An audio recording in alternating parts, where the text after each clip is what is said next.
Hello, Mark Donegan, self healing practitioner, educator, August 10th, 2021. Meme Lord. Yeah, I'm having fun with these videos, and they're almost over. My 100-day challenge, I was just checking. Um, I'm certainly at 90, if not 100 days, so about 10 more days. I've completed my challenge, and I've learned that these videos really were useful in a lot of ways. I did a lot of things, and I'm going to do more of them. I decided. Thank you, Alexis, for putting me on my journey. But yeah, I'm going to do more movement videos, just like I said in the beginning.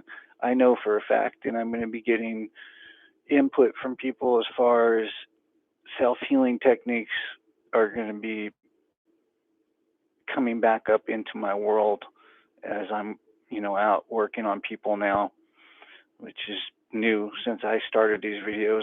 So many things are new since I started these videos. Lost my father since I started these videos. Just realized that today looking back. And yeah, lost my connection to San Francisco at the same time, just in the last few weeks. Turned around and restarted in a new direction with everything that's been given to me by all, everyone in my life, uh, including my dad before he left and after he left, especially after he left. Thank you, Father, for being with me so much and entering me the way you have. Uh, yeah, a lot of deep stuff going on today. And again, I've learned that these videos are more about my words and the things that I put out about self healing rather than me up doing workouts or whatever, trying to do Zooms, which hopefully I'll do at some point. Um, I do the workout videos, so those are there. And again, I take requests for video. Anybody, anything, any kind of you want to yoga with me? Yoga means movement. You want to yoga with me? You want to move with me? I'm game. I mean, I have my restrictions because of my spinal injuries. So, but I haven't found anybody other than I can't go into a gym and like lift weights, and I can't go into like a fight club and fight anymore. But, uh, when it comes to moving as an individual in isometrics, which is, again, what I focused on since I quit doing those stupid things, 30 years ago, basically. I go to those places, but I go there to teach people a better way. It's all about softening once you've got a certain amount of strength. I mean, how much strength does a person need? I mean, it was funny because I was watching this guy out working in the heat, and he just had such great endurance. I had to admire it, and I complained to his boss. I'm like, "You're doggone that poor guy. He's out there, giving up his body and soul in 100-degree heat for your butt." So, like, in my mind, it's like, I'll never do that for anybody ever again. Uh, but yeah, the guy looked at me and he goes, "Well, yeah, he's strong like you." And I'm thinking, I laughed. I didn't think about it then, but I walked out the store and I started thinking about it. And I'm going, does that guy realize that I don't break like 140 pounds? And I'm like 5'9". I'm like a little for a guy. So I'm a little tiny guy, and I'm, basically woman weight. And yeah, people and their impressions of other people. And I thought about it, and I went, and, it was something I discussed on a video a few days back about my imbalances being upper body, too much strength in the upper body compared to the legs and low body, which is a natural human thing because we not on our feet like we used to be. I explained all that in the video. Anyways, it takes away from our endurance ability. In mine, I'll never get back fully. It's just that's always the game. Life is a game. So, anyways, Meme Lord, uh, a lot of my great insights and thoughts, believe it or not, and people just dog the hell out of me for being on Facebook, what they think all the time. And how do they think I'm working out if I'm on Facebook all day? But I think they're getting it now. A lot of people do because uh, I'm running into more business people who check their Facebook regularly at intervals, and I'm very analytical about not just Facebook, but the internet. Like if somebody checks their email, when they check their email, when they check their Facebook, man, I have nothing but time to watch all that stuff going on in my world, and I keep my world very small for that reason. It's something else that people don't do. But me more today was, do you know what happens when you decide to stop worrying about other people might think of you?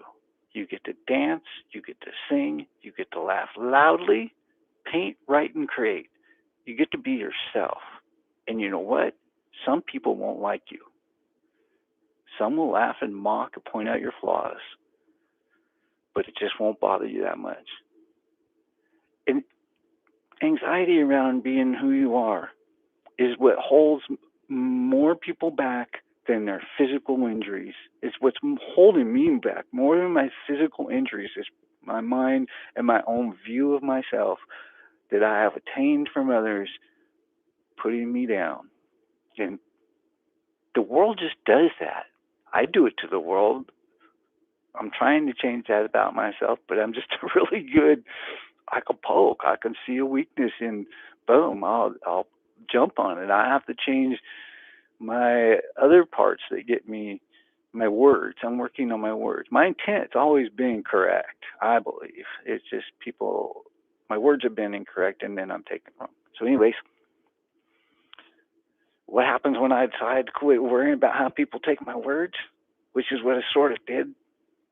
It made my life change like a year ago, especially since I got with my West advisors, West Business Center advisors. I don't know what it is about business people. They seem mean to me. So I guess I'm going to end up being mean by the time they get done with me. But they're going to change my words, and I'm going to work with them on my words.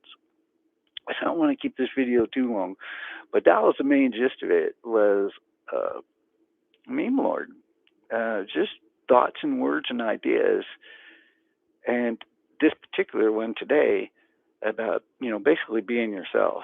Stop worrying about other people thinking of you. You get to dance and sing and laugh, and when I, as a self-healing practitioner, when I look at anyone, and I've always done this right from the pretty much from the get-go, when I realized there was an emotional, psychological aspect of my work besides the physicality. I don't like to get there because that's not my lane, right? But I have to respect that it's there. Uh, yeah, and like I said about myself, sometimes the mental, emotional can be more important than the physical, even though I got spinal injuries. But the depth of that injury is also the depth of my mental emotional issues, right? So that's what that's pointing out to me. In like my memes that I go out and I look for every day, I look for the ones that fit me for that day. And then like if I'm running along and then I think of somebody that's in my world and I see a meme, I'll shoot it to them or I'll post it. Mostly I post things to make people laugh because that's what it's about. And then of course I got veteran friends, so hey, that stuff's gonna be on the edge. And I've lost lots and lots of people over that, lost lots and lots of business over that. And I've told people I will never change that. And I keep telling people that. When I'm talking to my West business advisors, it's the one thing I'm making clear to them. They're making a lot of things clear to me, and I'm having to bite the bullet and really look at myself. But the one thing I've made clear to them is I will not change who I am. And, integrity, honesty, and ethics, I will not compromise those. And that was why my whole life has had to change recently. Because, I will cut somebody hard if they cross a boundary. And I don't know, I guess I got to learn to do that more in business. Because I certainly will do it in my personal life. That's a fact. So, yeah. It's going to be like a 105 today and tomorrow. So, business-wise, I'm just chilling. I got all kinds of things I got to think about, roll through my head. And I never dreamed I'd be doing all this paperwork. All right. Have a good one.